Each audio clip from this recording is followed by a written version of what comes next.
Well, I was homeless on the streets of Skid Row in Los Angeles, California, and I was living in homelessness. So at that point in my life, I was suffering from mental illness. I was very manic depression. I was like bipolar, on no medication. So then I was self-medicating myself. I was there living on the streets, sleeping outside on the streets of Skid Row. I was using whatever everyone else was using just so I didn't have to feel what I was feeling. I was feeling lonely. My father had just passed away. I was feeling restless, discontent. And I also had issues about just in myself, about was I good enough? You know, was I going to be okay? Maybe in the long run to be able to get a job, be self-sufficient and self-supporting for myself. I had so many issues going on to where it just kept me really down while I was on Skid Row. So I ripped and ran the streets so long to where finally I was approached by the famous director Joe Wright, Thomas Napper, and Gary Foster, the producer of the TV show Community, and they asked me to do the movie The Soloist. First I thought it was a joke because, you know, who asked someone to become famous or do something in a movie while you're living in such, you know, on poverty on the streets of Skid Row, but it actually did happen. And I took them up on the offer. And just from watching myself playing that same character in the movie every day, just showed me that, you know, this is how I am and this is how I'm acting. I didn't want to live my life like that. So I just really wanted to make a change. And after they filmed the Soloist, they seen that they used all the extras in the film that all the extras in the film that you're about to see in the movie Soloist are actually the original people from Skid Row. So we weren't acting, there was no portrayal of anything other just to be ourselves. And after they had filmed this for over 3.5 months, they decided we're gonna use pick eight people from the movie and then follow them around on Skid Row and see what it's really like just to live on Skid Row daily. And out came the movie Los Angeles. And so that's basically how that happened. Welcome to Skid Row. This is it. This is my home. I was sleeping on San Julian with a blanket and some real close friends. And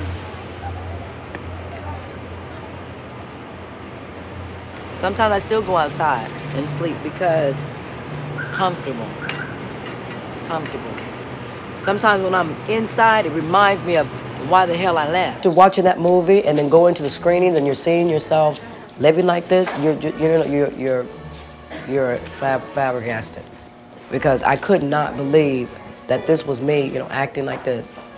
Someone would ask me a question and I would just start screaming and I'm yelling and they're asking me to go to anger management classes and I'm looking at them like screaming at the top of my lungs, does it look like I need anger management too? And to watch that is like, it's horrific, you know?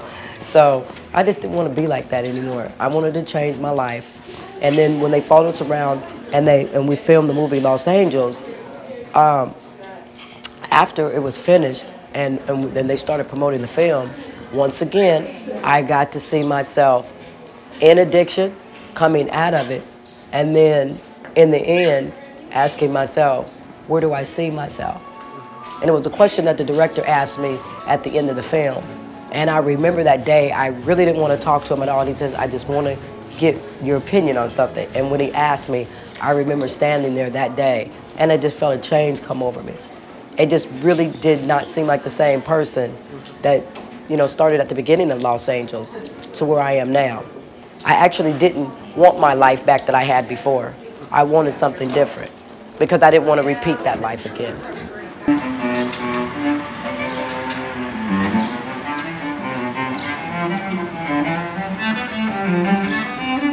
Well, first of all, I want them to see that I'm hoping that they start to see themselves in the film because Nathaniel Anthony Ayers actually went to the school of Juilliard. So he was a student, just like these children here.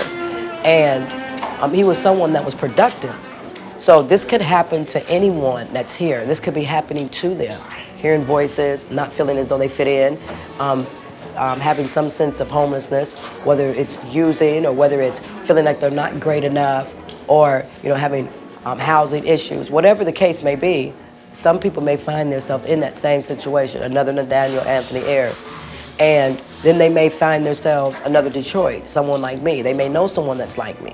That it seemed like it was just something a little bit strange about that person, but they weren't sure. At some point in time, I was functioning, So I'm hoping that what they walk away with this is, if they don't see themselves in this film, maybe they see someone that's like this, and they can reach out and go to the resources and help them get help. And also, the main thing is to understand that homelessness has nothing to do with having a roof over your head. That's the main thing that I want a lot of people to understand, is that this is not, this is not something that goes away. This isn't a condition. Homelessness is actually a disease. Hi, I'm Steve Lopez, and this is my friend, Mr. Ayers. Hi, I'm Nathaniel. I'm a musician who just recently had the incredible privilege of playing for the president by invitation in the White House. Our friendship continues, as does the urgent need for housing and mental health services. For those in need, making the right choice can be complicated, but through kindness and compassion, we can all make a difference.